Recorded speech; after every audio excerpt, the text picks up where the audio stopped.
Cuma modal kopi dan keramahan. Pria Indonesia ini bikin luluh hati CEO cantik Jepang. Kisah cinta beda kasta yang bakal bikin kamu baper maksimal. Sebelum mulai, jangan lupa subscribe dan like ya. Komen, hadir, di bawah buat absen. Yuk, langsung kita masuk ke ceritanya.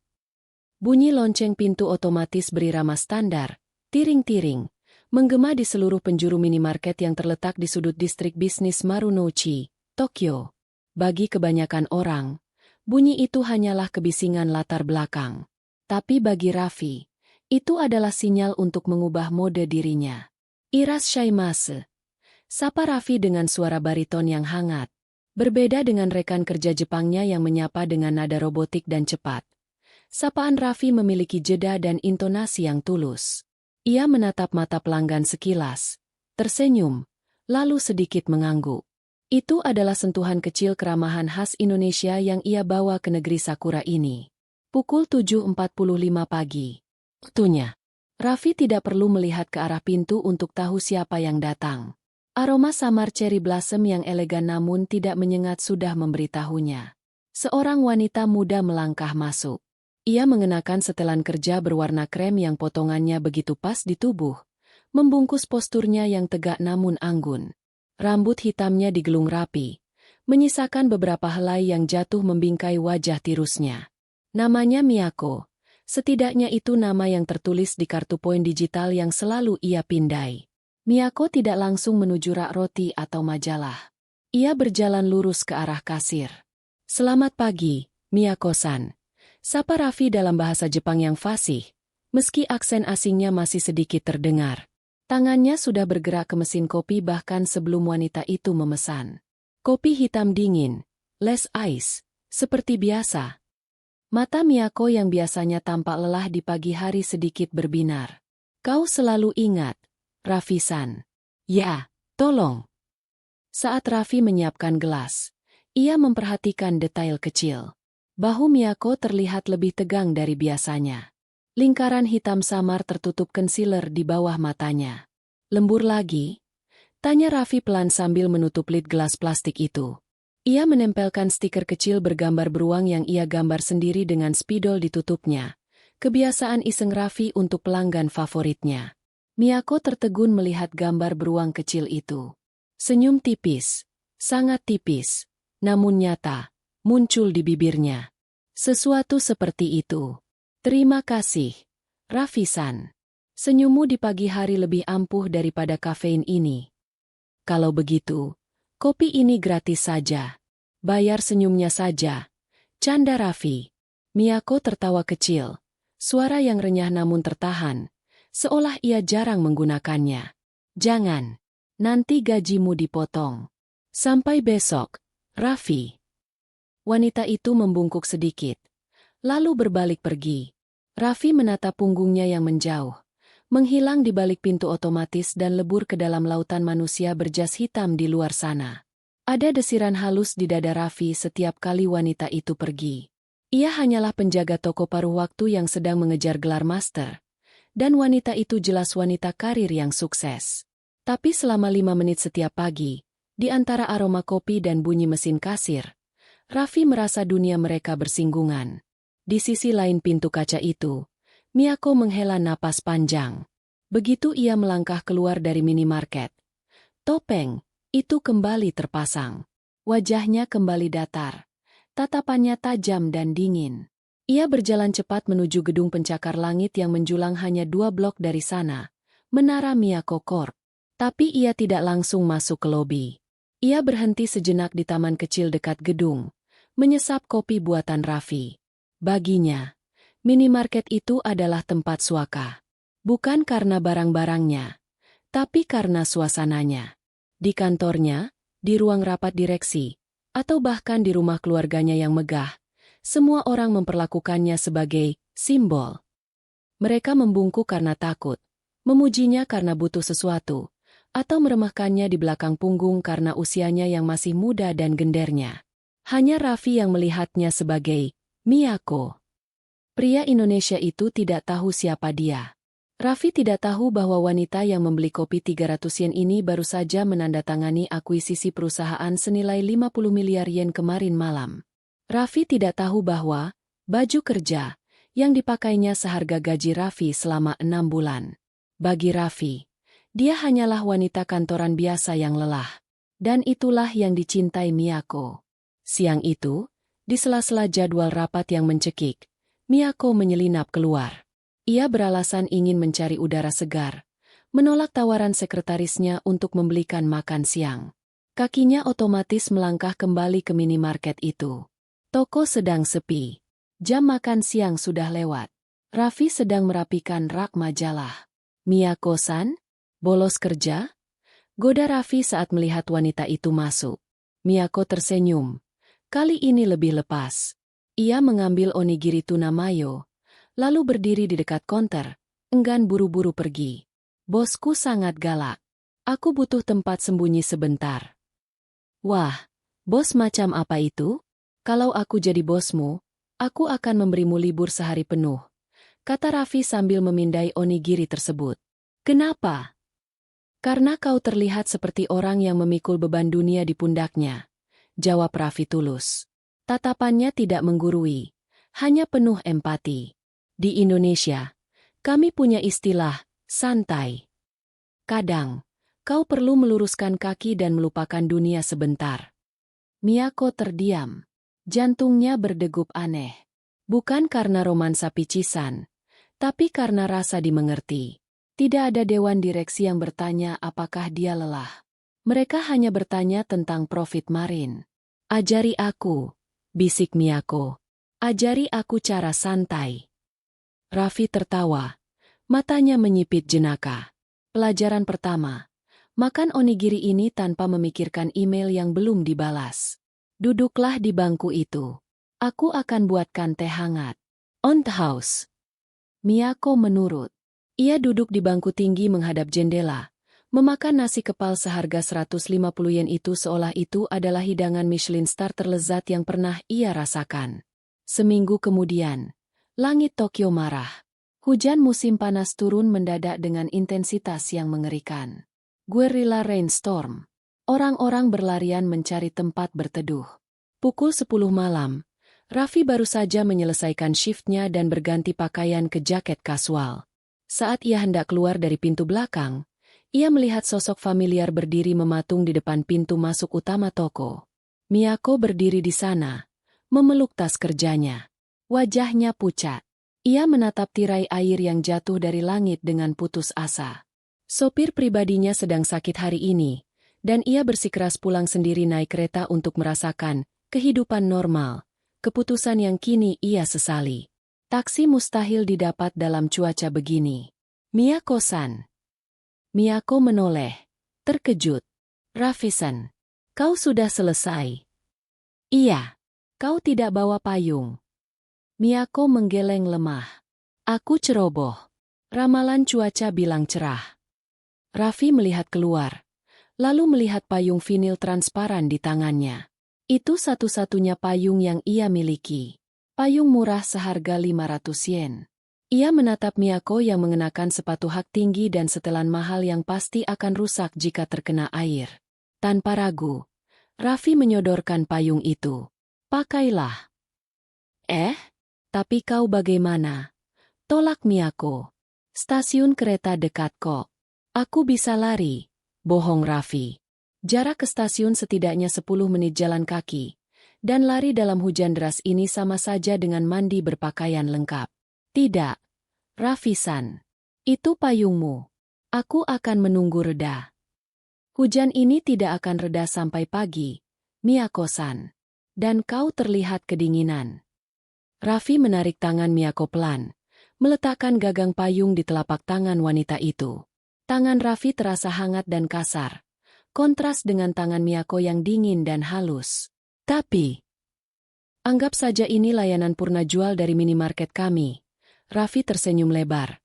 Gigi putihnya terlihat kontras dengan kulit sawo matangnya. "Hati-hati di jalan." Sebelum Miyako sempat memprotes, Raffi sudah menarik tudung jaketnya dan menerobos hujan. "Raffi-san," seru Miyako. Ia melihat punggung pria itu menjauh, melompat-lompat menghindari genangan air, basah kuyup dalam hitungan detik. Pria itu tidak menoleh lagi, berlari menembus badai demi memastikan Miyako tetap kering. Miyako menggenggam gagang payung plastik itu erat-erat. Dadanya sesak oleh perasaan hangat yang meluap. Di dunia korporatnya, orang memberinya hadiah jam tangan Rolex atau tas Hermes untuk mendapatkan koneksi bisnis. Tapi pria ini memberikan satu-satunya pelindung yang ia miliki tanpa meminta imbalan apapun. Malam itu, payung plastik 500 yen itu terasa lebih berharga daripada semua aset perusahaan yang Miyako miliki. 2 hari kemudian, Miyako datang lagi. Kali ini bukan pagi hari, melainkan pukul 11 malam. Toko sangat sepi, hanya ada suara dengungan lemari pendingin. Raffi yang sedang mengepel lantai terkejut melihat Miyako masuk. Wanita itu membawa payung vinil milik Raffi yang sudah dilipat rapi. Bahkan gagangnya tampak sudah dipoles bersih. "Aku mengembalikan ini," kata Miyako, meletakkan payung itu di meja kasir. Di sebelahnya, ia meletakkan sebuah kotak kecil berisi kue mahal. "Dan ini sebagai ucapan terima kasih. Kau tidak sakit, kan?" Raffi tersenyum lega. "Aku orang tropis, Miyako-san. Hujan segitu tidak mempan. Terima kasih kuenya. Kau tidak perlu repot-repot." "Aku ingin," potong Miyako cepat. Ia menatap Raffi lekat. Kenapa kau melakukan itu? Kau bisa saja berbagi payung denganku. Kenapa kau memilih basah kuyup?" Raffi bersandar pada gagang pelnya, berpikir sejenak. "Karena kau terlihat lelah. Kalau kita berbagi payung yang kecil itu, bahumu pasti basah. Aku cuma berpikir mungkin kau butuh dijaga, walau cuma sebentar." Miyako merasakan pertahanannya runtuh. Matanya memanas. Di kantor, ia adalah presiden besi. Ia yang menjaga ribuan karyawan. Ia yang menjaga harga saham. Tidak ada yang pernah berpikir bahwa dia yang butuh dijaga. "Bolehkah aku duduk di sini sebentar?" tanya Miyako. Suaranya sedikit bergetar. "Tentu. Shiftku berakhir 10 menit lagi. Toko sedang kosong."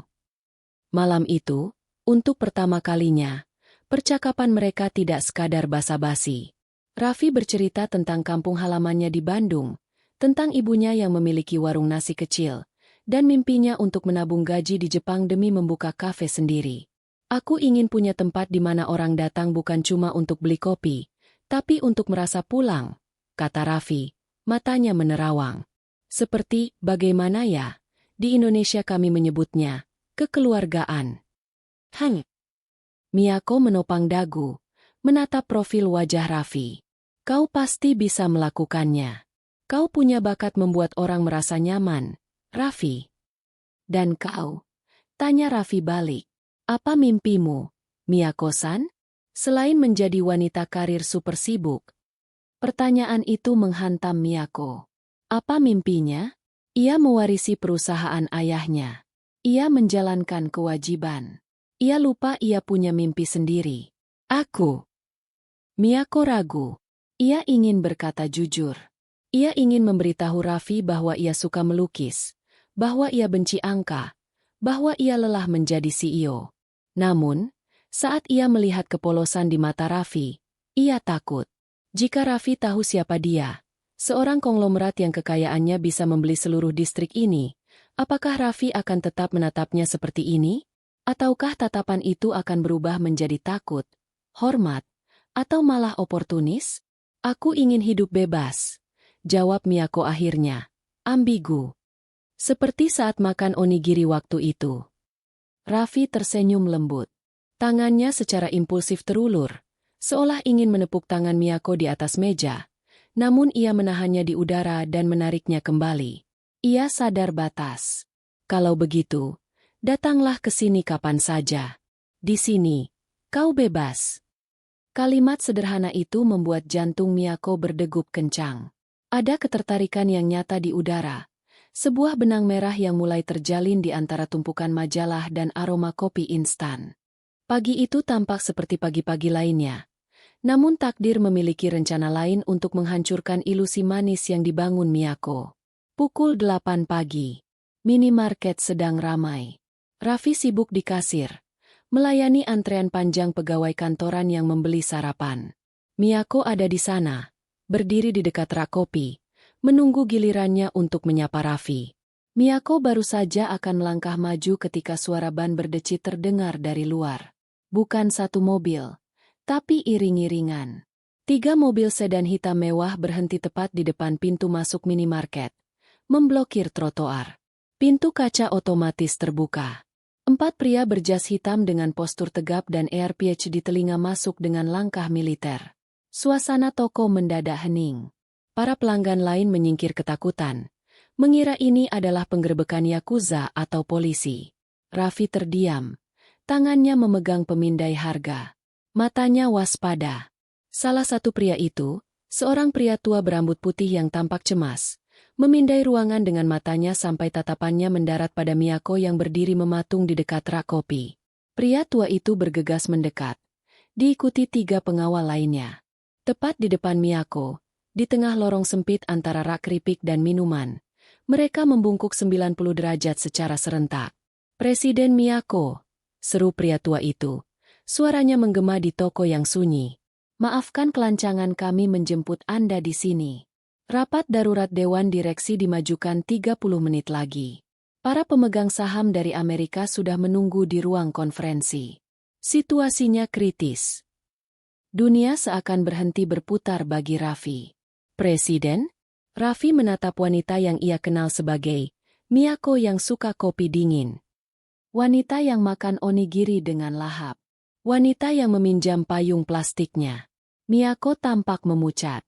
Ia melihat sekeliling, melihat tatapan takut para pelanggan, dan akhirnya, tatapannya bertemu dengan mata Raffi. Di mata Raffi, tidak ada ketakutan. Hanya kebingungan yang mendalam, dan rasa sakit karena merasa dibohongi. "Presiden, Direktur?" gumam Raffi pelan. Namun di keheningan itu, suaranya terdengar jelas. Miyako memejamkan mata sejenak. Ia menarik napas panjang. Saat ia membuka matanya, sorot hangat yang biasa ia berikan pada Raffi telah lenyap. Postur tubuhnya berubah tegak. Rahangnya mengeras. Ia bukan lagi Miyako si pelanggan biasa. Ia telah kembali menjadi CEO Miyako Corp. "Saya mengerti, Tuan Tadashi," jawab Miyako dengan suara dingin dan berwibawa yang belum pernah didengar Raffi sebelumnya. "Siapkan berkasnya di mobil. Saya akan segera ke sana." Miyako berjalan menuju pintu. Para pengawal membelah jalan untuknya. Tepat sebelum keluar, langkah Miyako terhenti. Ia tidak menoleh ke belakang. Ia tidak melihat ke arah Raffi. Tangannya mengepal di samping tubuhnya, menahan keinginan untuk menjelaskan semuanya. Tapi ini bukan tempatnya. Dan perbedaan kasta di antara mereka baru saja dipertonjolkan secara brutal di depan umum. Tanpa sepatah kata pun pada Raffi, Miyako masuk ke dalam mobil mewah itu. Pintu ditutup. Iring-iringan mobil itu melaju pergi, meninggalkan Raffi yang berdiri kaku di balik mesin kasir, dikelilingi pelanggan yang mulai berbisik-bisik heboh. Stiker beruang kecil yang tadi sudah disiapkan Raffi untuk gelas kopi Miyako masih menempel di ujung jarinya. Raffi melepas stiker itu perlahan, lalu membuangnya ke tempat sampah di bawah meja kasir.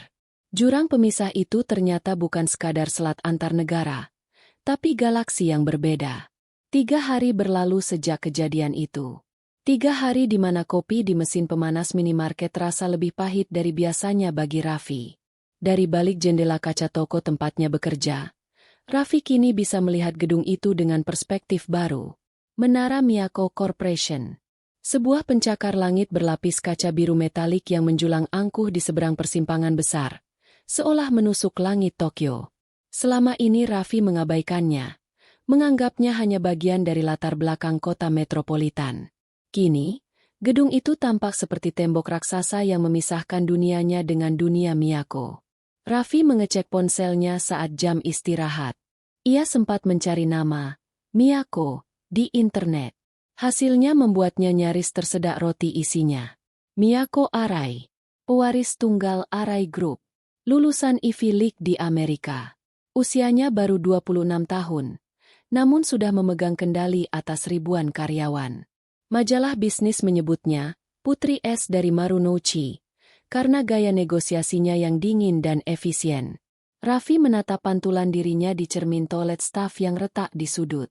Kemeja seragam minimarket berwarna oranye biru, celemek yang sedikit kusam, dan tag nama bertuliskan, Raffi, Traine.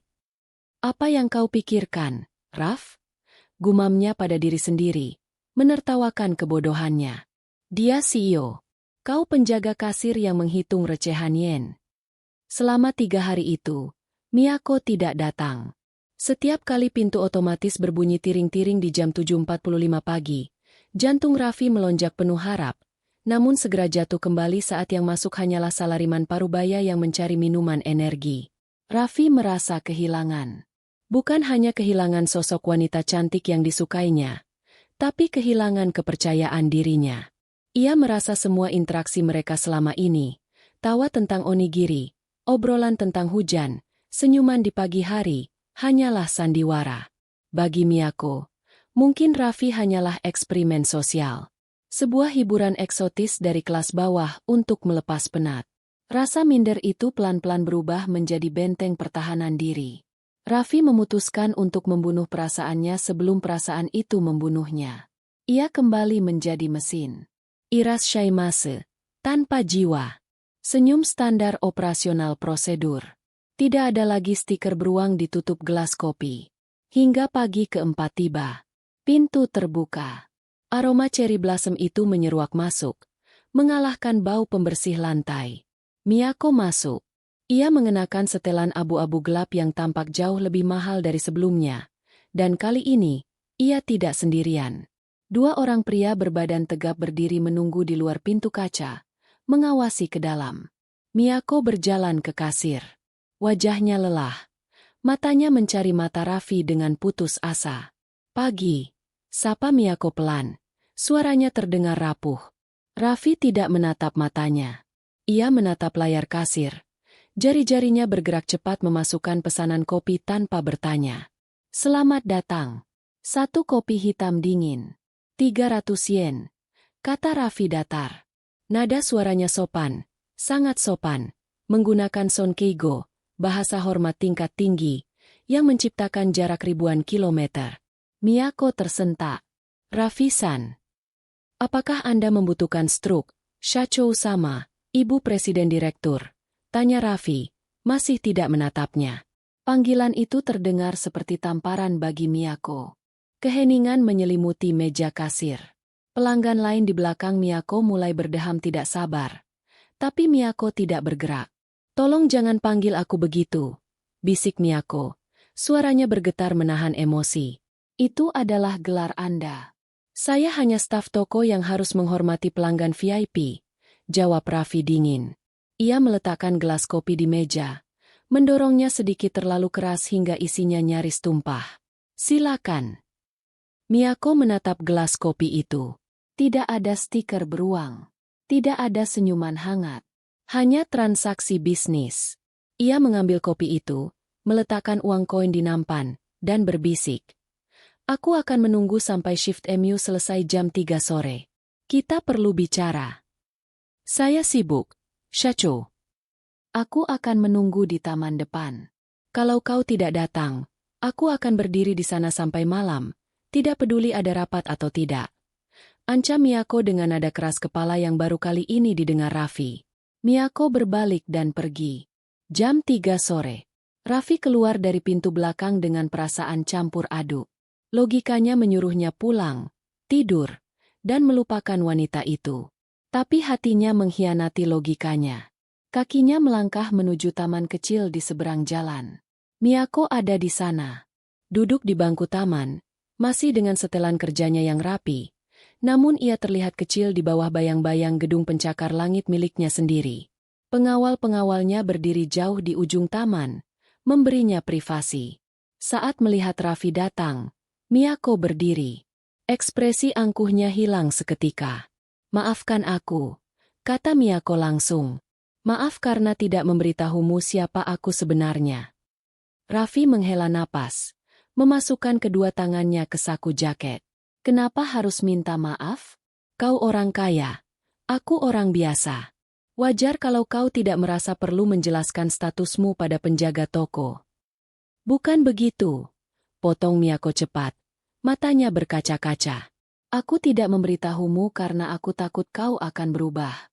Aku takut kau akan menjadi seperti mereka yang melihatku sebagai aset perusahaan, bukan manusia. Miyako melangkah maju satu langkah, menatap lurus ke mata Raffi. Di kantorku, semua orang membungkuk. Semua orang berkata, ya. Semua orang memakai topeng. Hanya di tokomu, Raffi, hanya saat bersamamu, aku merasa bisa bernapas. Aku menyembunyikan identitasku karena aku egois. Aku ingin melindungi satu-satunya tempat di mana aku merasa nyata. Raffi terdiam.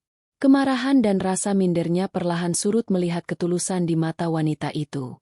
Ia melihat bahu Miyako yang gemetar. Di balik gelar CEO dan setelan jutaan yen itu, Raffi melihat wanita muda yang kesepian. Kau tahu betapa kagetnya aku. Suara Raffi melembut. Aku merasa seperti badut. Aku memberimu payung murah, padahal kau bisa membeli pabrik payungnya. Miyako tertawa kecil, tawa yang terdengar sedih. Payung itu, sampai sekarang masih aku simpan di lemariku. Raffi. Itu benda paling berharga yang kuterima tahun ini. Karena itu tulus.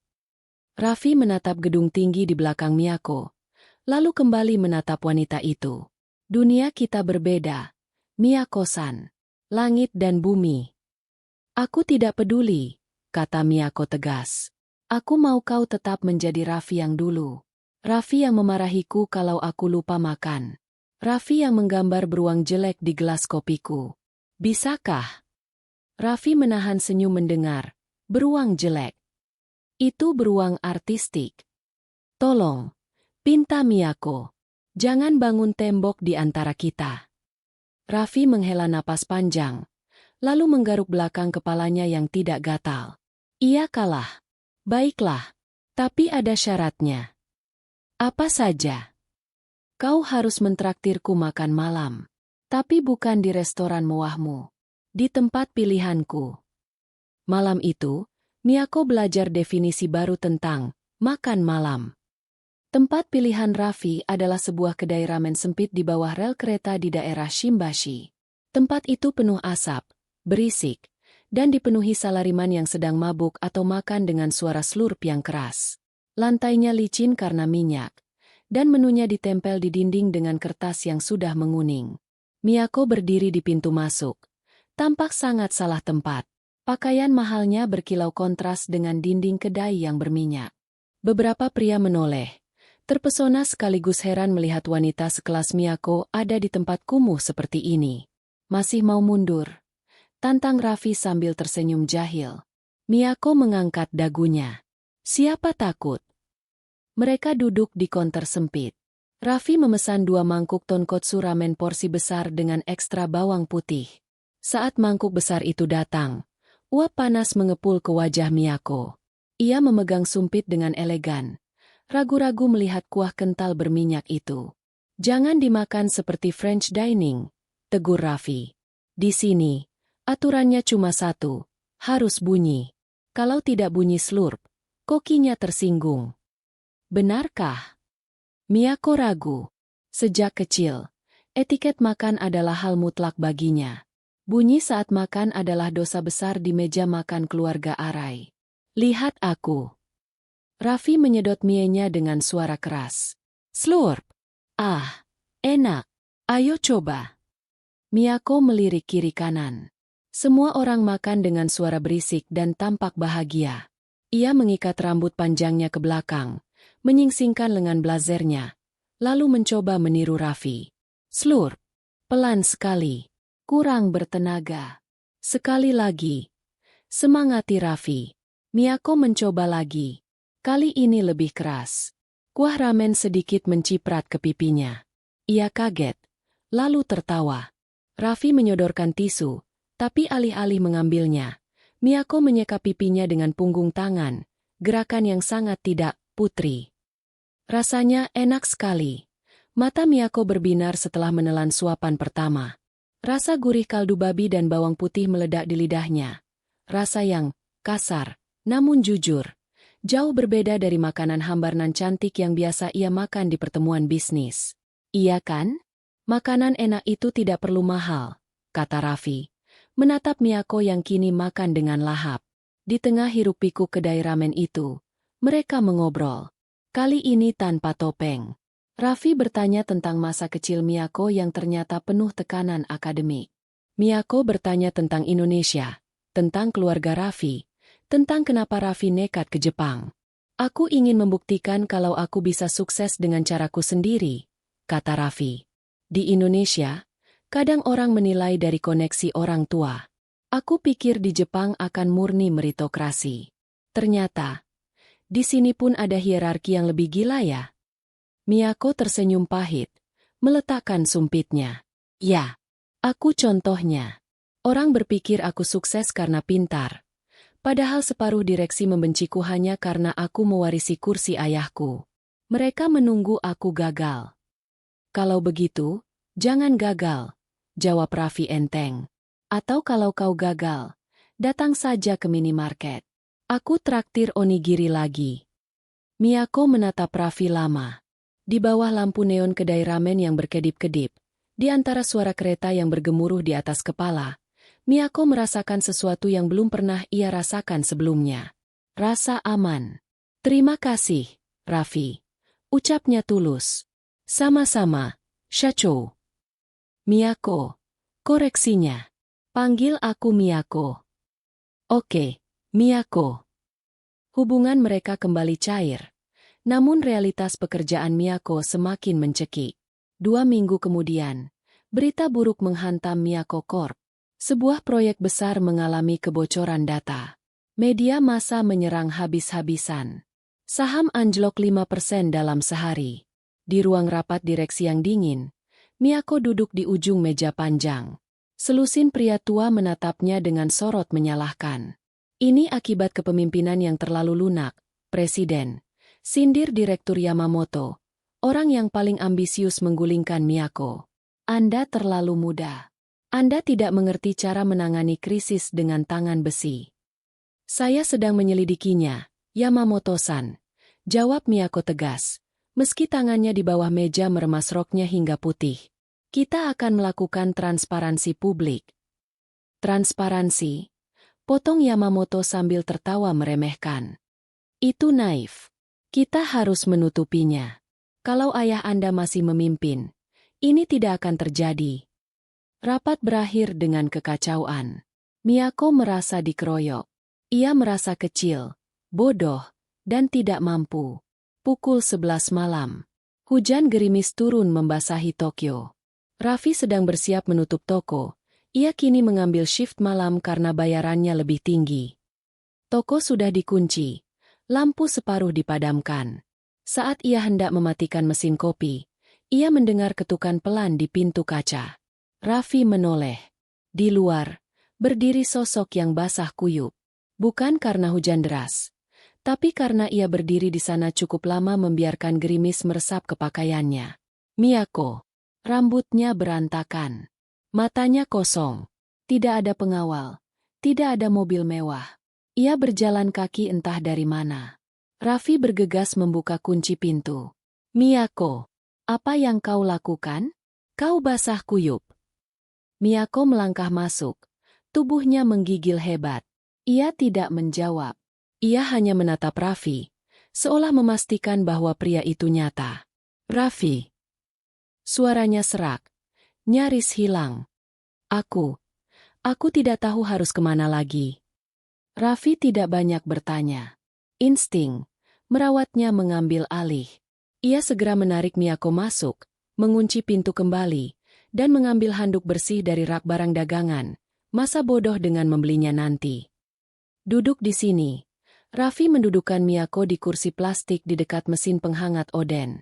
Ia menyelimuti bahu Miyako dengan handuk, lalu berlari ke belakang untuk membuat coklat panas. Saat Raffi kembali, Miyako sedang menunduk. Air mata menetes diam-diam ke lantai vinil toko. Bukan isak tangis histeris, tapi tangisan lelah seseorang yang sudah menahan beban terlalu lama. Mereka benar, bisik Miyako saat menerima cangkir coklat itu. Tangannya gemetar hingga cairan coklat sedikit tumpah.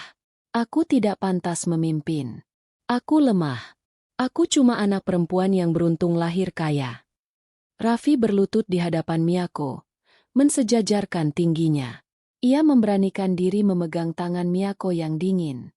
"Hei, lihat aku," kata Raffi lembut tapi tegas. "Siapa yang bilang begitu? Orang-orang tua yang takut posisinya diambil wanita muda." Miyako mengangguk lemah. "Dengar, Miyako. Orang lemah tidak akan datang ke kedai ramen kumuh dan belajar cara makan slurp demi menghargai temannya. Orang lemah tidak akan berlari hujan-hujanan hanya untuk bicara jujur. Kau kuat. Kau hanya sedang lelah dikelilingi serigala." Kata-kata Raffi sederhana, tapi menembus pertahanan Miyako. Selama ini ia hanya mendengar kritik atau pujian palsu. Validasi tulus dari Raffi menghancurkan bendungan air matanya.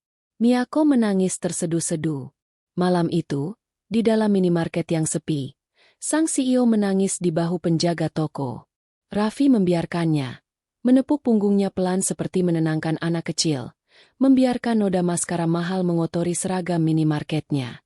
Setelah tangisnya reda, kondisi fisik Miyako yang memang sudah drop karena kurang tidur berhari-hari akhirnya menyerah. Saat ia mencoba berdiri, pandangannya gelap, tubuhnya limbung. "Miyako!" Raffi dengan sigap menangkap tubuhnya sebelum menghantam lantai.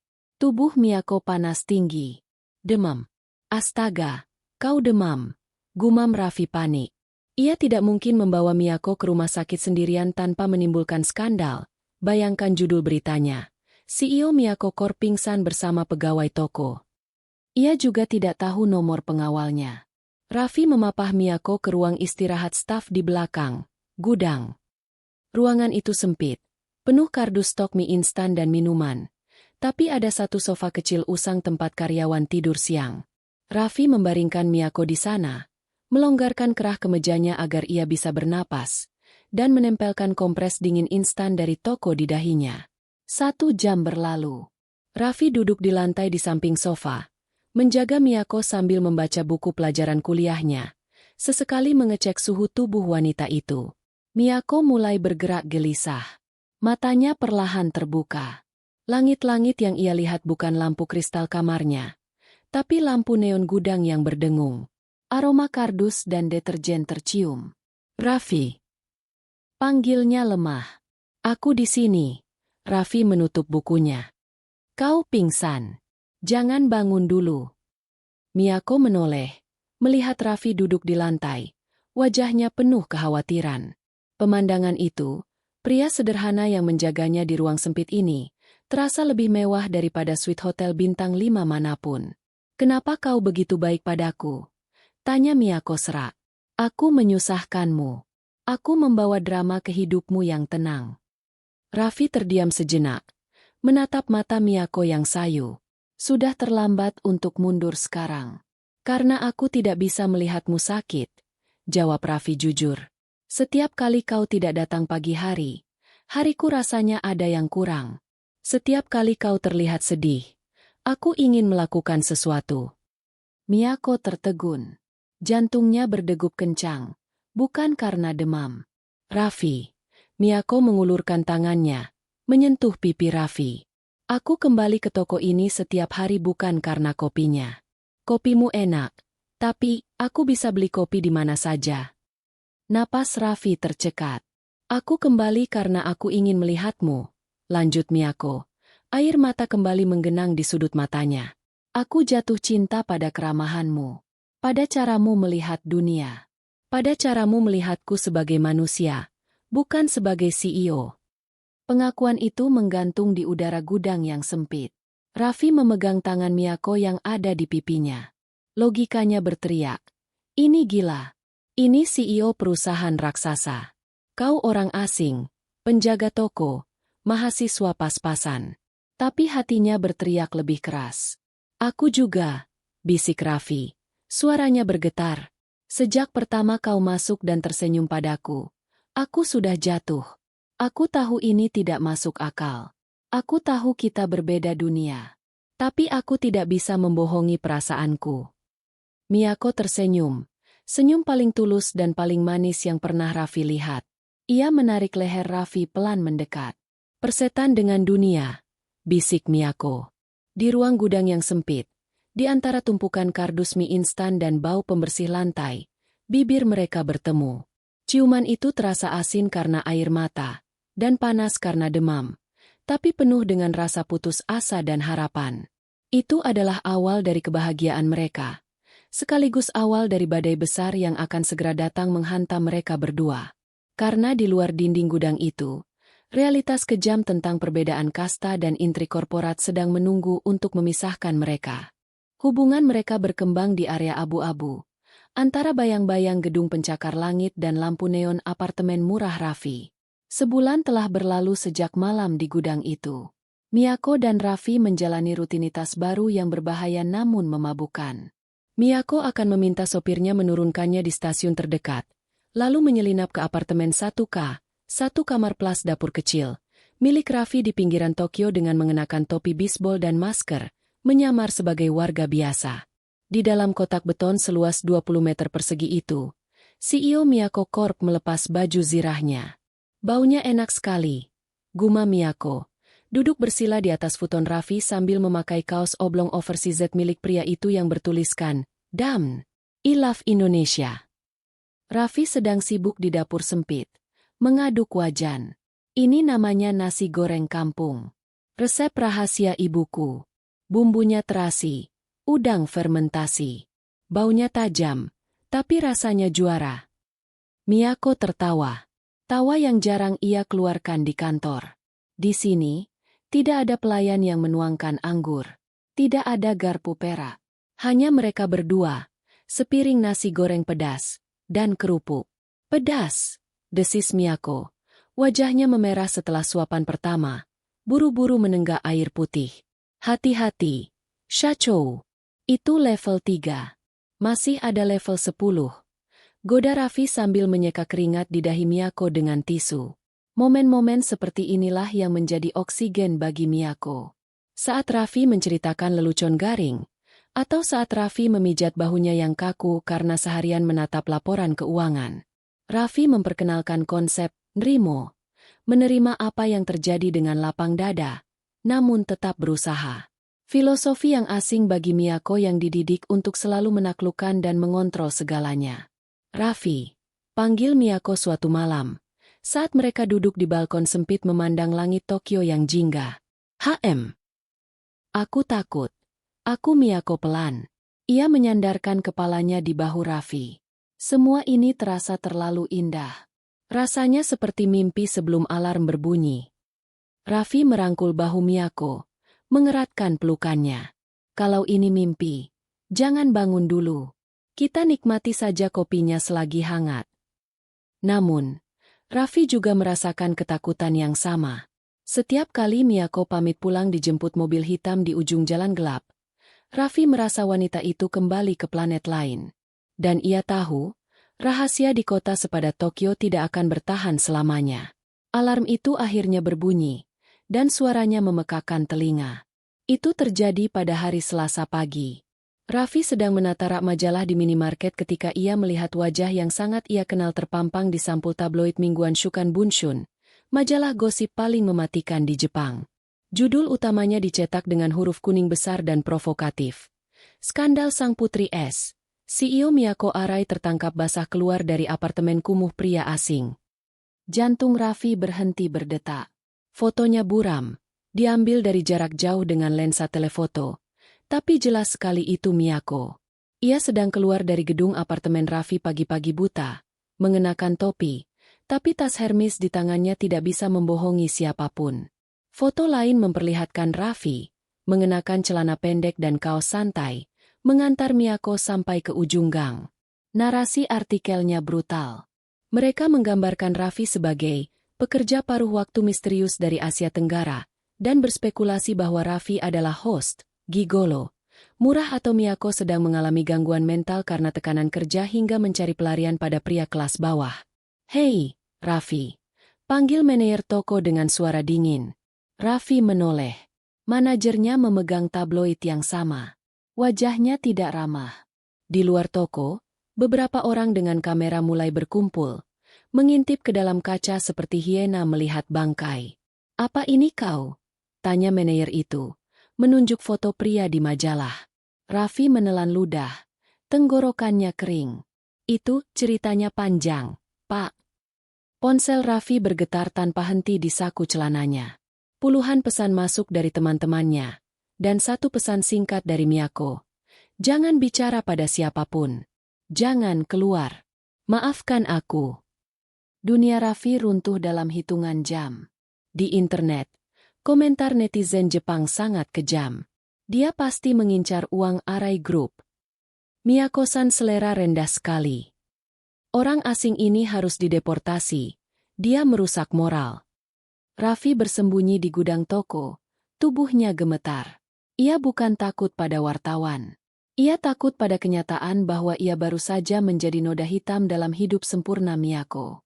Ketakutan terbesarnya, bahwa ia tidak pantas, kini dikonfirmasi oleh jutaan orang. Sementara itu, di Menara Gading Miyako Corp, Miyako terkurung di kantornya. Telepon dari para pemegang saham terus berdering, menuntut penjelasan. Reputasi perusahaan dipertaruhkan hanya karena ia jatuh cinta. 2 hari setelah berita itu meledak, Raffi tidak datang bekerja. Ia takut kehadirannya akan membuat minimarket diserbu wartawan. Ia berdiam diri di apartemennya yang gordennya tertutup rapat. Sore harinya, ketukan pintu terdengar. Bukan Miyako.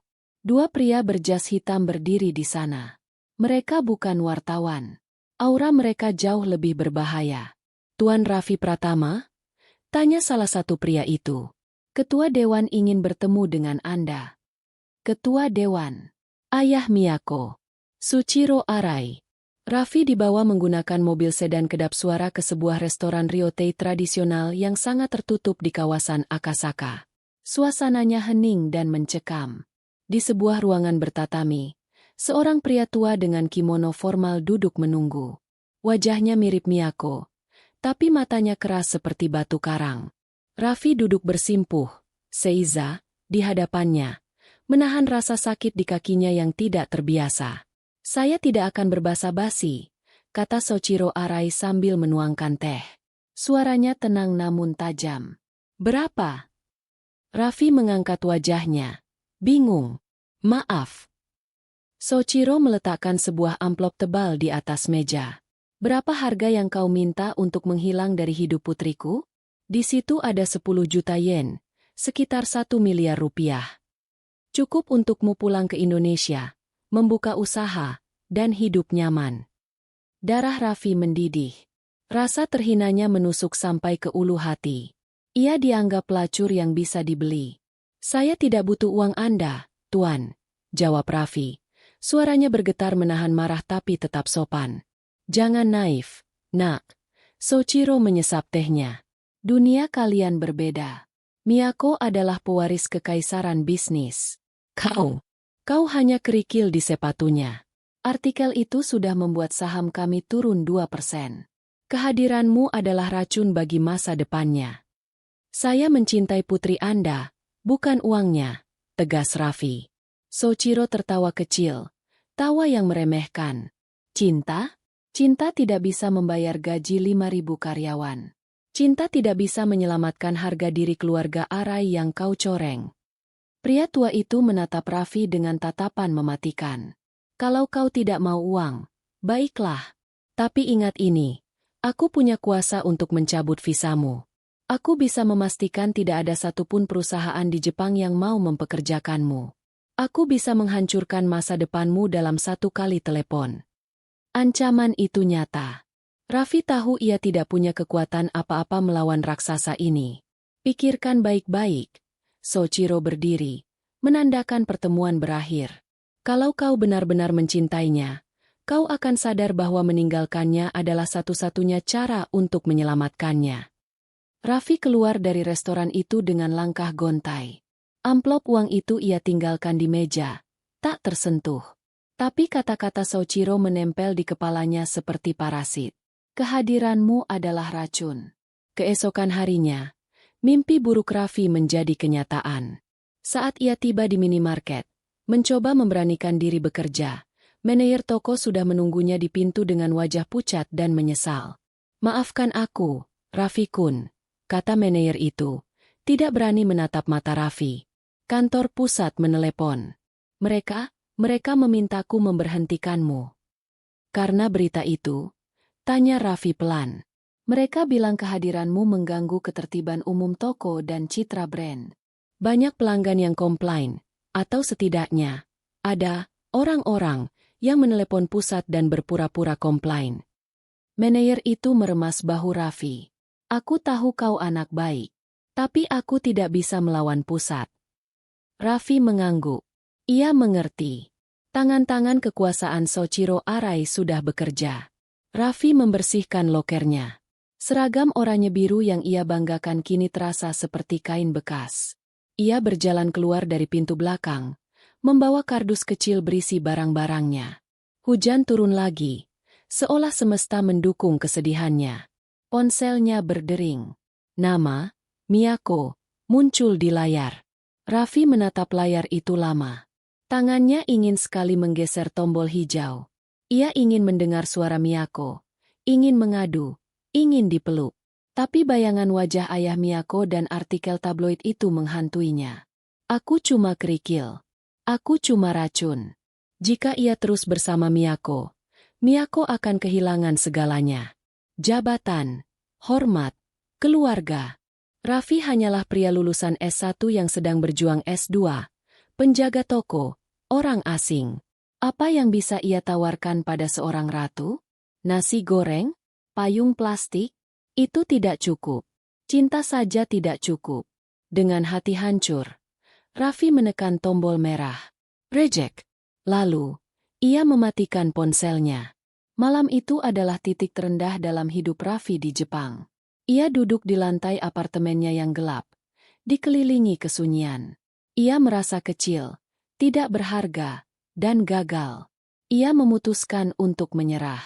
Ia akan mengurus surat kepindahannya keluar dari Tokyo, mungkin pindah ke Osaka atau pulang ke Indonesia, asal jauh dari Miyako demi kebaikan wanita itu. Di sisi lain kota, Miyako sedang bertarung demi nyawanya. Rapat pemegang saham luar biasa digelar. Agendanya tunggal. Moshi tidak percaya terhadap Presiden Direktur Miyako Arai. Direktur Yamamoto memimpin serangan. Skandal ini membuktikan ketidakdewasaan Presiden. Berhubungan dengan orang asing kelas bawah menunjukkan penilaian yang buruk. Bagaimana kita bisa mempercayakan negosiasi miliaran yen pada seseorang yang bahkan tidak bisa menjaga martabat pribadinya? Miyako duduk di kursi pimpinan. Wajahnya datar tapi pucat pasi. Ia mencoba menghubungi Raffi seharian, tapi tidak ada jawaban. Ponsel Raffi mati. Ketidakhadiran Raffi membuat mental Miyako goyah. Ia merasa sendirian di tengah lautan serigala ini. Ayahnya, sang ketua dewan, duduk di ujung meja, diam 1000 bahasa, membiarkan para direktur lain mencabik-cabik putrinya. Itu adalah ujian dari sang ayah, tenggelam atau berenang. "Saya butuh waktu istirahat," kata Miyako tiba-tiba, memotong pidato Yamamoto. "Anda melarikan diri," sindir Yamamoto. "Saya butuh waktu 1 jam. Setelah itu, saya akan memberikan keputusan apakah saya mundur atau tidak," jawab Miyako dingin, lalu berdiri dan meninggalkan ruangan yang hening seketika. Miyako tidak pergi ke toilet. Ia berlari ke lift, turun ke basement, masuk ke mobilnya, dan menyuruh sopirnya mengebut ke apartemen Raffi. Ia tidak peduli lagi. Ia butuh Raffi untuk memberinya kekuatan. Jika Raffi menyuruhnya berhenti jadi CEO, ia akan berhenti saat itu juga. Sampai di apartemen Raffi, pintu terkunci. Miyako menggedor pintu besi itu dengan brutal. "Raffi, buka. Aku tahu kau di dalam." "Hening. Raffi, kumohon," teriak Miyako. Suaranya pecah. "Mereka mau memecatku. Aku butuh kamu." Pintu terbuka perlahan. Raffi berdiri di sana. Wajahnya kusam, matanya bengkak, dan di belakangnya, Miyako melihat koper yang sudah dikemas setengah penuh. Miyako terbelalak. Kau mau pergi?" Raffi tidak berani menatap Miyako. Ia memalingkan wajah. "Ini yang terbaik. Miyako, ayahmu benar. Majalah itu benar. Aku cuma menghancurkanmu. Apa? Miyako melangkah masuk, mendorong dada Raffi. Kau mau lari? Setelah semua yang kita bicarakan soal menghadapi dunia bersama? Aku dipecat, Miyako. Bentak Raffi tiba-tiba. Air mata frustrasi meleleh di pipinya. Tadi pagi aku dipecat. Ayahmu mengancam visaku. Aku tidak punya apa-apa lagi. Aku cuma orang miskin yang kebetulan membuatmu nyaman sesaat. Kau CEO. Kau punya tanggung jawab pada ribuan orang. Kau tidak bisa membuang itu semua demi penjaga toko. Miyako terdiam, terkejut mendengar Raffi dipecat. Kemarahan mulai mendidih di dadanya. Marah pada ayahnya, tapi lebih marah lagi pada keputusasaan Raffi. Plak! Tamparan keras mendarat di pipi Raffi. Panas dan menyengat. Raffi tertegun, memegang pipinya. Ia menatap Miyako. Wanita itu menangis, tapi matanya menyala penuh api kemarahan. Jangan pernah. Suara Miyako bergetar hebat. Jangan pernah kau berani memutuskan apa yang terbaik untukku, Raffi Pratama. Miyako mencengkeram kerah baju Raffi, menariknya mendekat. Kau pikir aku peduli dengan jabatan CEO itu? Kau pikir aku peduli dengan uang ayahku? Aku hidup di penjara emas seumur hidupku. Hanya saat bersamamu aku merasa bebas. Dan sekarang, karena kau merasa minder, kau mau membuangku kembali ke penjara itu. Raffi terdiam. Kata-katanya tercekat. Kau bilang kau mencintaiku, isak Miyako. Tenaganya melemah. Ia menyandarkan dahinya ke dada Raffi. Kalau kau pergi meninggalkanku demi kebaikanku, itu bukan cinta, Raffi. Itu pengecut. Kau membiarkan mereka menang. Kata-kata itu menghantam Raffi lebih keras daripada ancaman ayahnya. Pengecut. Raffi melihat wanita hebat ini runtuh di pelukannya, memohon agar tidak ditinggalkan. Ia sadar betapa bodohnya ia. Ia berpikir ia berkorban, padahal ia hanya lari karena rasa rendah dirinya sendiri. Perlahan, tangan Raffi melingkar di punggung Miyako. Ia memeluk wanita itu erat, sangat erat. Maaf. Bisik Raffi di rambut Miyako. Maafkan aku. Aku bodoh. Aku pengecut. Jangan pergi, isak Miyako. Tidak.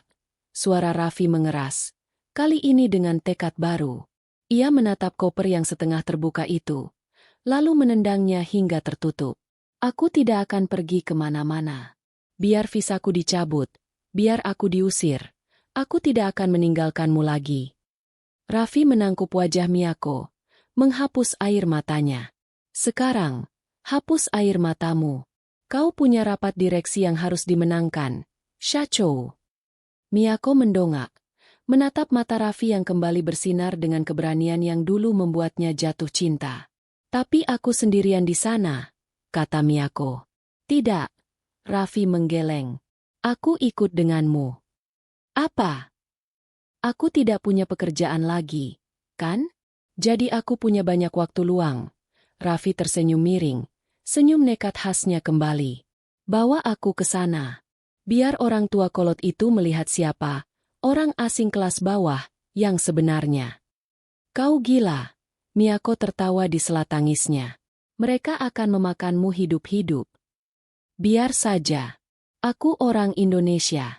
Kami terbiasa makan pedas. Orang tua Jepang tidak akan kuat menghadapi bumbu kita, canda Raffi. Miyako menarik napas panjang, merasakan kekuatan mengalir kembali ke nadinya. Raffi benar. Ia tidak butuh persetujuan ayahnya. Ia butuh pasangannya berdiri di sampingnya. Ayo, kata Miyako tegas, menggenggam tangan Raffi.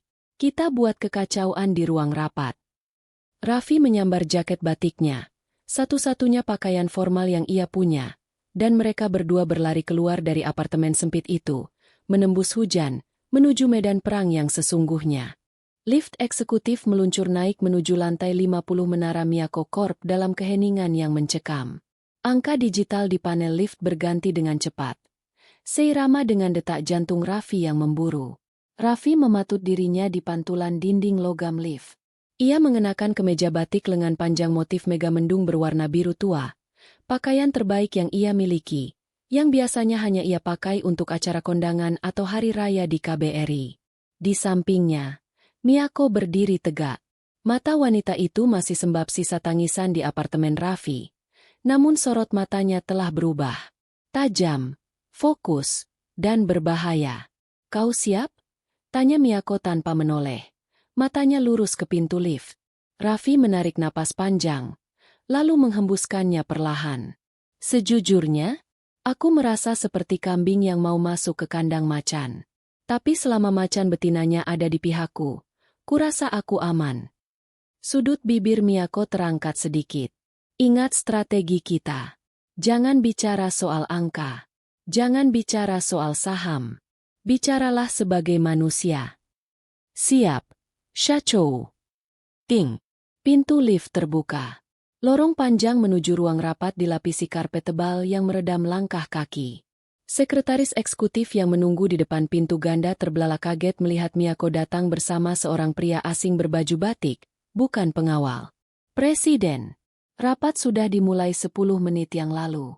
Direktur Yamamoto sedang memimpin voting untuk mosi tidak percaya.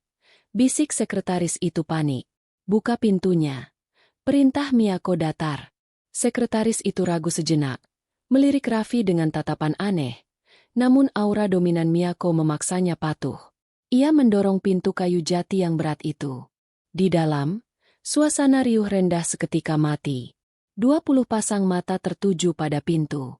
Direktur Yamamoto, yang sedang berdiri di podium presentasi, menghentikan pidatonya.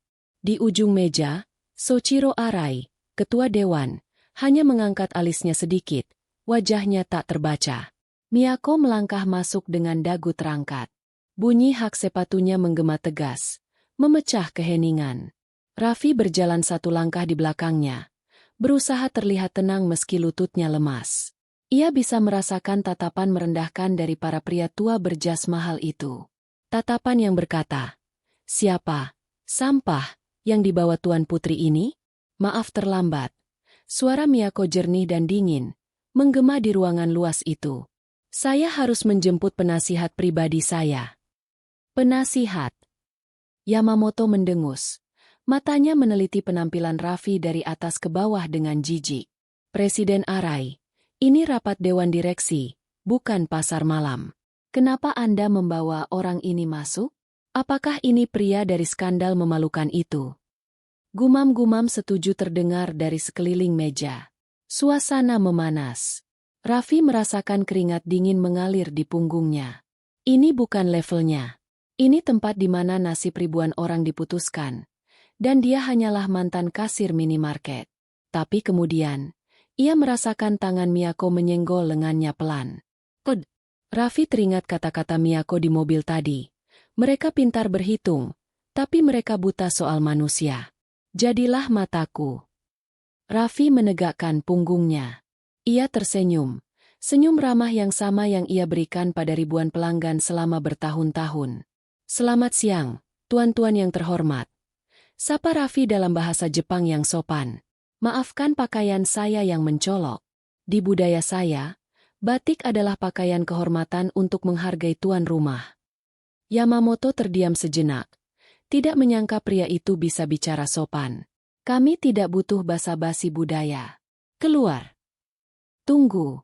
Suara berat Soichiro Arai membelah ruangan. Ayah Miyako menatap Raffi tajam.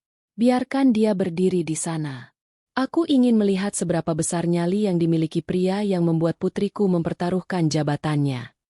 Miyako mengambil tempat duduknya di kursi pimpinan, sementara Raffi berdiri tenang di belakangnya, layaknya ajudan setia. "Direktur Yamamoto," mulai Miyako, "Anda mengatakan saya tidak layak memimpin karena saya lemah dan membuat keputusan buruk berdasarkan emosi. Anda menjadikan hubungan pribadi saya sebagai bukti ketidakmampuan saya." "Itu fakta," sergah Yamamoto. "Saham turun 2%. Investor cemas Anda lebih sibuk bermain cinta dengan orang asing daripada mengurus perusahaan. Saham turun karena kepanikan yang Anda ciptakan di media," balas Miyako tajam. "Tapi mari bicara soal kelemahan. Selama 3 tahun saya memimpin, profit naik 15%. Tapi turnover, keluar masuk, karyawan kita sangat tinggi. Kenapa? Karena budaya kerja kita, yang Anda banggakan sebagai tangan besi, sebenarnya beracun. Miyako menoleh pada Raffi, memberinya isyarat untuk bicara. Ini gila. Tapi Raffi maju selangkah. Maaf lancang. Suara Raffi terdengar tenang di ruangan ber-AC dingin itu. Saya memang cuma penjaga minimarket. Tapi setiap pagi, saya melayani karyawan-karyawan Anda yang datang ke toko di seberang jalan. Semua direktur menatapnya. Sebagian bingung, sebagian marah. Saya melihat wajah mereka, lanjut Raffi. Pukul 7 pagi, mereka sudah terlihat seperti mayat hidup. Mereka beli minuman energi, bukan karena suka rasanya, tapi supaya tidak pingsan. Mereka tidak tersenyum. Mereka takut. Raffi menatap Yamamoto tepat di mata. Anda bilang Miyako-san lemah karena dia punya hati? Justru karena dia punya hati. Dia mengerti bahwa perusahaan ini dijalankan oleh manusia, bukan robot. Saat Miyako-san datang ke toko saya, dia belajar untuk mendengarkan. Dia belajar bahwa irashaimase, yang tulus bisa mengubah mood seseorang seharian. Apa hubungannya dengan bisnis, bocah? Bentak Yamamoto. Hubungannya adalah loyalitas, jawab Raffi tegas. Anda bisa membeli waktu karyawan dengan gaji, tapi Anda tidak bisa membeli loyalitas mereka tanpa memanusiakan mereka. Investor asing yang Anda takuti itu, mereka sekarang melihat isu ESG, environmental, social, and governance, sebagai prioritas. Pemimpin yang lemah dan humanis seperti Miyako-san adalah apa yang dicari pasar global sekarang, bukan tiran gaya lama. Keheningan kembali menyelimuti ruangan. Argumen Raffi sederhana, sangat sederhana, tapi memukul telak ke titik buta para direktur tua itu. Mereka terlalu sibuk melihat angka hingga lupa pada orang-orang yang menghasilkan angka tersebut. Miyako tersenyum tipis. Ia mengambil alih. Saya tidak akan mundur, kata Miyako tegas. Dan pria ini, Raffi, telah mengingatkan saya tentang nilai dasar pendiri perusahaan ini, kakek saya, yang selalu bilang, bisnis adalah tentang membahagiakan orang. Saya akan merombak kebijakan SDM.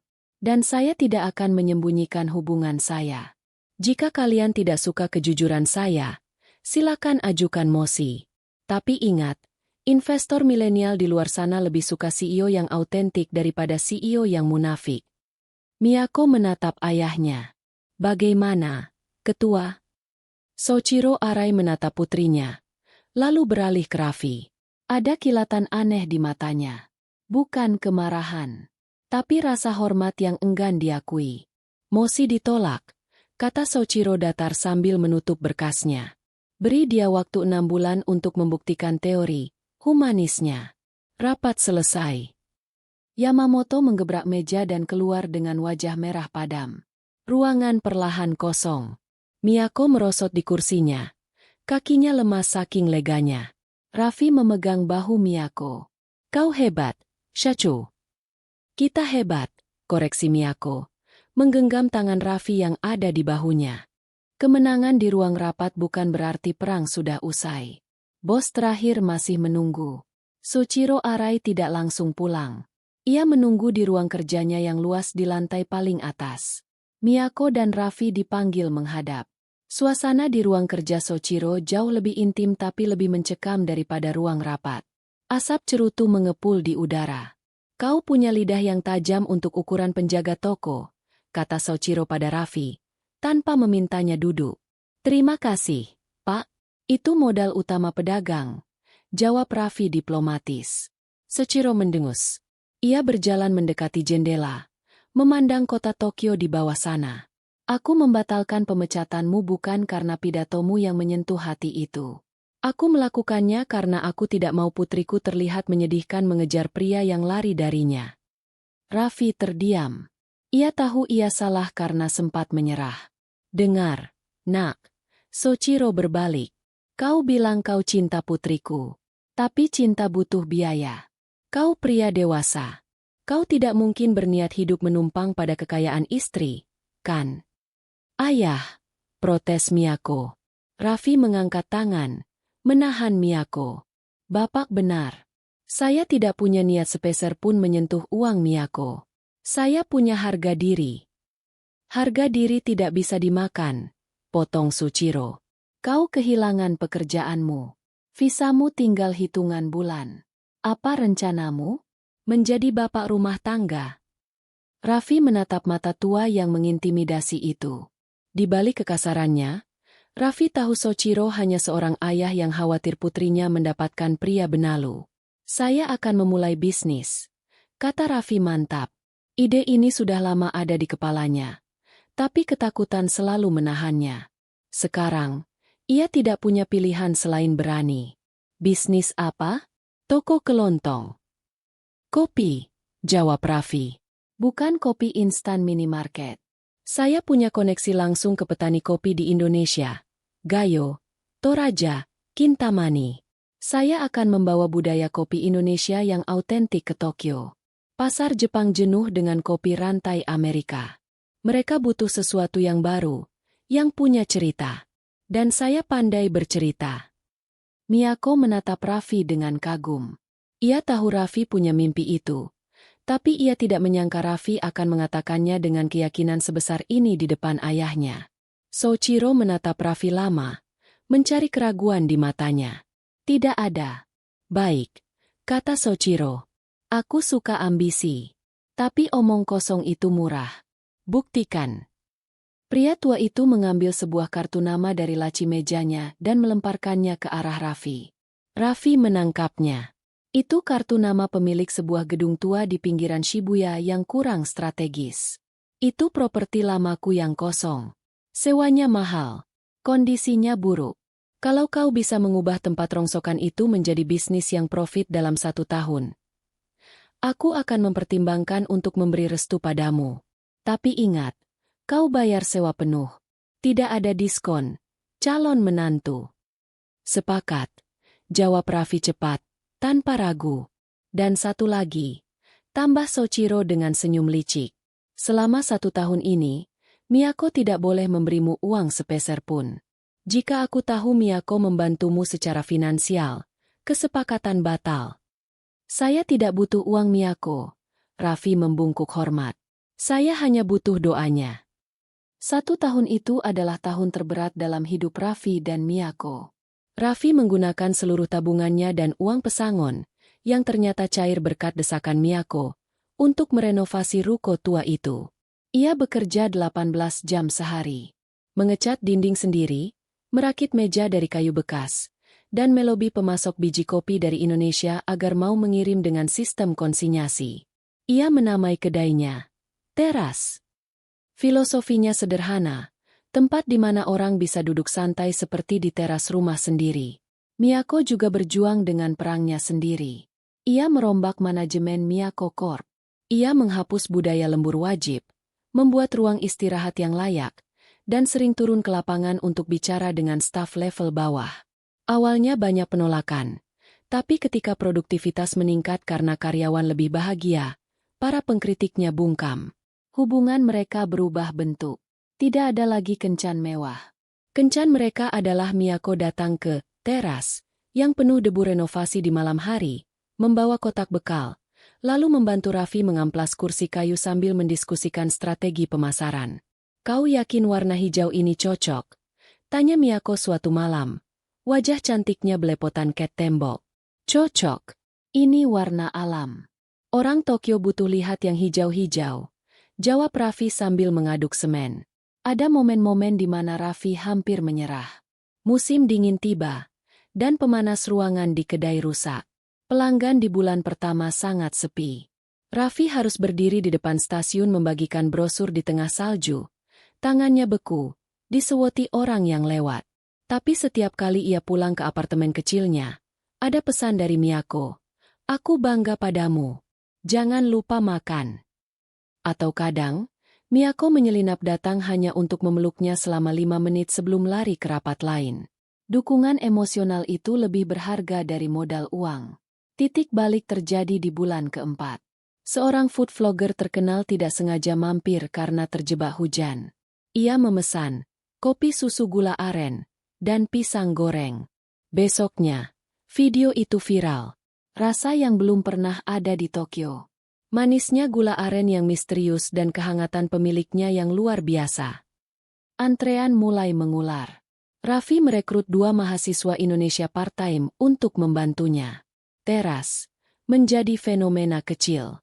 Bukan karena tempatnya mewah, tapi karena hospitality Raffi yang legendaris. Ia hafal nama pelanggannya. Ia tahu siapa yang baru putus cinta dan butuh kopi ekstra manis, atau siapa yang butuh tempat tenang untuk bekerja. Di Menara Gading, Miyako tersenyum membaca laporan keuangan perusahaannya yang membaik, sambil diam-diam memantau akun Instagram, Teras, yang followernya terus naik. Mereka tumbuh bersama, di jalur masing-masing, namun menuju puncak yang sama, kesuksesan yang dibangun di atas kemanusiaan. Tepat 1 tahun kemudian, musim semi telah tiba, membawa bunga sakura yang bermekaran di sepanjang jalan Shibuya. Malam itu, Teras ditutup untuk umum. Tulisan private event tergantung di pintu kayu jatinya yang kokoh. Di dalam, aroma kopi gayo yang kuat bercampur dengan wangi melati. Raffi berdiri di balik meja bar, mengenakan kemeja putih bersih dan apron kulit coklat yang membuatnya terlihat gagah dan profesional. Ia bukan lagi Raffi si penjaga minimarket. Ia adalah Raffi-san, pemilik Teras. Lonceng pintu berbunyi. Soichiro Arai masuk, diikuti oleh Miyako yang tampil memukau dengan gaun musim semi sederhana berwarna pastel. Raffi menarik napas, menenangkan jantungnya. Ini adalah hari penghakiman. Ia menyodorkan laporan keuangan setahun terakhir ke hadapan Soichiro. Sewa lunas setiap bulan. Profit margin 20%. Dan kami baru saja menandatangani kontrak untuk menyuplai biji kopi ke 2 hotel butik, lapor Raffi. Soichiro tidak menyentuh laporan itu. Ia duduk di kursi bar. Buatkan aku kopi. Yang paling enak. Raffi mengangguk. Ia meracik pour over V60 menggunakan biji kopi Java Preanger. Gerakannya luwes, penuh percaya diri. Ia menyajikan cangkir keramik itu ke hadapan Soichiro. Pria tua itu menyesapnya perlahan. Matanya terpejam sejenak, menikmati kompleksitas rasa asam, manis, dan pahit yang seimbang. Enak, gumam Soichiro. Satu kata itu lebih berarti daripada ribuan pujian basa-basi. Soichiro meletakkan cangkir itu, lalu menatap Raffi. Kau keras kepala, Raffi. Sama seperti putriku. Saya anggap itu pujian, Pak. Aku tidak butuh laporan keuanganmu. Soichiro menyingkirkan kertas-kertas itu. Aku sudah memantau rekeningmu tiap bulan. Kau lulus. Miyako menahan napas. Matanya berbinar. Tapi, lanjut Soichiro, menatap putrinya. Yang lebih penting adalah, aku tidak pernah melihat Miyako sebahagia ini. Dulu dia pulang kerja dengan wajah seperti robot. Sekarang, dia pulang dengan senyum, meski lelah. Itu profit yang tidak bisa dicatat di neraca keuangan. Soichiro berdiri, menepuk bahu Raffi, sebuah sentuhan fisik pertama yang menandakan penerimaan. Jaga dia. Kalau kau sakiti dia, aku akan membeli gedung ini dan meratakannya dengan tanah. Siap, Pak. Tidak akan terjadi, jawab Raffi tegas. Soichiro berdeham, lalu berjalan ke arah pintu. Aku akan menunggu di mobil. Kalian pasti butuh waktu bicara. Jangan lama-lama. Miyako, besok ada rapat pagi. Pintu tertutup, meninggalkan Raffi dan Miyako berdua di dalam kedai yang hangat. Miyako langsung menghambur ke pelukan Raffi. Kau berhasil. Kita berhasil. Raffi memeluk pinggang Miyako, mengangkatnya sedikit dan memutarnya. Tawa mereka mengisi ruangan itu. Masih ada satu hal lagi, kata Raffi setelah menurunkan Miyako. Raffi merogoh saku apronnya. Ia tidak mengeluarkan kotak cincin beludru mahal. Ia mengeluarkan sebuah spidol hitam permanen dan sebuah cup kopi kertas kosong. Di cup itu, Raffi menggambar sesuatu dengan cepat. Gambar beruang kecil yang jelek dan lucu, seperti yang dulu selalu ia buat di minimarket. Tapi kali ini, beruang itu memegang sebuah hati besar bertuliskan, "Will you marry me?" Raffi menyodorkan cup itu pada Miyako. Pesanan untuk pelanggan VVIP. Miyako menerima gelas itu. Matanya berkaca-kaca. Ia tertawa sambil menangis melihat gambar beruang yang tidak artistik itu. Kau tahu, kata Miyako, menghapus air matanya. Kau bisa saja membeli cincin berlian dengan profit kedai ini. Cincinnya menyusul minggu depan. Aku sedang pesan custom dengan motif batik. Seringai Raffi. Tapi aku ingin melamar dengan cara kita. Cara di mana semuanya bermula. Jadi, bagaimana jawabannya, Nona pelanggan? Tanya Raffi lembut. Miyako mengambil spidol dari tangan Raffi.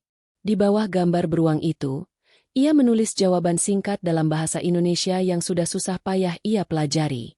Mau. Miyako menunjukkan tulisan itu pada Raffi. Irashaimase, masa depan. Bisik Raffi sebelum mendaratkan ciuman manis di bibir tunangannya. Di luar jendela, kelopak bunga sakura berguguran, menjadi saksi bisu kisah cinta dua anak manusia yang berbeda dunia, yang disatukan oleh secangkir kopi dingin dan kehangatan hati yang sederhana. Dari minimarket kecil ke kerajaan bisnis, cinta mereka membuktikan bahwa status hanyalah pakaian luar, tapi hati adalah rumah yang sesungguhnya. Gimana? Baper banget kan perjalanan Raffi dan Miyako? Kisah ini membuktikan kalau harga diri dan ketulusan itu mata uang yang paling mahal, bahkan di depan konglomerat sekalipun. Sekarang aku mau tanya pendapat jujur kalian. Kalau kalian ada di posisi Raffi dan disodorkan uang 1 miliar rupiah oleh ayahnya Miyako untuk meninggalkan dia, kalian bakal ambil uangnya dan pulang kampung? Atau tolak uangnya demi cinta yang belum pasti? Coba jawab jujur di kolom komentar ya. Jangan lupa like dan share video ini ke teman kalian yang butuh inspirasi cinta. Sampai jumpa di cerita selanjutnya.